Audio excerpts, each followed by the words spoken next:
batata na bamama bantwenya bakento pia babakala mbota beno ya kele ntangu beneke kuizaka landa bantsangu ya ndinga Kikongo na mabanière télévision.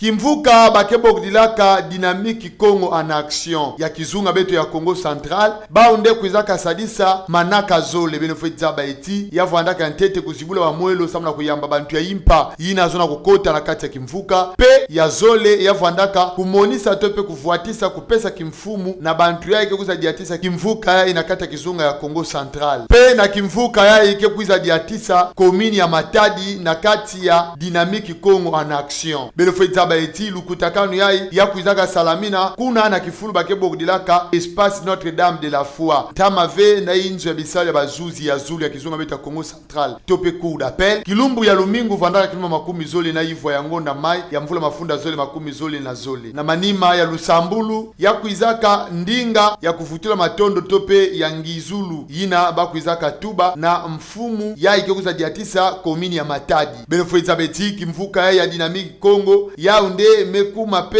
na kati ya komini ya Matadi pe bantukeuza diatisa yao kuizaka baka kimfumu ya bao na maboko nyoso yai jambo bagena kulandila yakele kubongisa nzingulu ya nkangu na kuizaka kusadisa bisalu pe kuzibula bima mingi yina kia kuiza sadisa nkangu pe kimvuka ya sana banu wanisa kimputu na bangonda ya kutanga kaka benofetza beti kimvuka ya Dynamique Congo en action mekuiza kokisa tala bantu mingi uluta na kati ya kimvuka sawa na mambote pe mutindu bakena kusadila yao.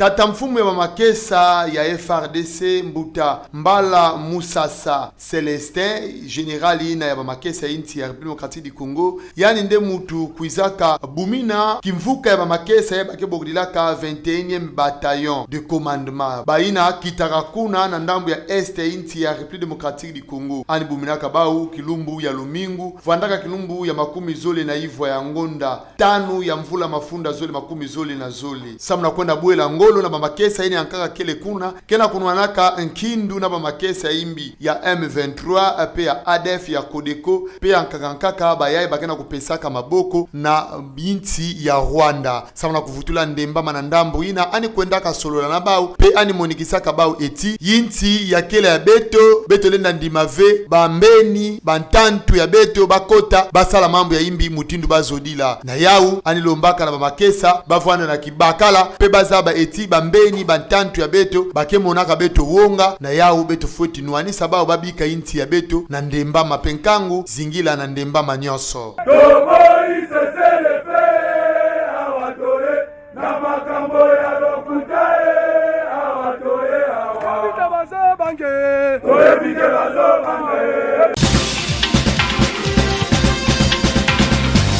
Kimvuka kebulaka mutopi bakebogdilaka Even Football Club ya Mbanza Matadi moninaka kimvuka ya Jeunesse Sportive 4 étoiles kia div kimvuka ya mutopi mesimba dinzanza yai ya bansaka mutopi ya kizunga Congo Central ya mvula mekatuka kuluta mekatuka na kubwa na inzo na yani moshi kuna na nganda bansaka ya Kimbondo na Makongo tanu na Mpavala na manima ya kubwa benofeza beti JS 4 étoiles ya Kisantu kena kumona animekumatama na kuiza baka dia kadinza nzai na mbala ya kulanda sana tekila bakuiza bula bansaka ya zole ya ikekuiza buluka kilumbu ya lumingu kevanda kilumbu ya tanu ya ngonda ya sambanu ya mvula ya ikakabeto kili belefeza beti bimvuka kebulaka mutopi kuizaka nunga kilumbu ya lumingu ya vandaka kilumba makumi zole na ivwa ya ngonda mai lokola Inga Sport na inzo na yan tope na ntoto na yan bakuizaka sala pavala na ekipe ya ASVB ya Kazangulu na manima ya Makongo zole na mosi na ndambu ya Academy Club Mavungu ya Mbanza Matadi kilumbu ya tatu vandaka kilumba makumi zole na tano ya ngonda mai AS Inga Sport kekuita tatamana kubula bansaka ai ya kizunga ya Congo Central na bilumbu kena kwiza tangu bakekuiza bimisa manaka mutindo yoza bulukila na bilumbu kena kwiza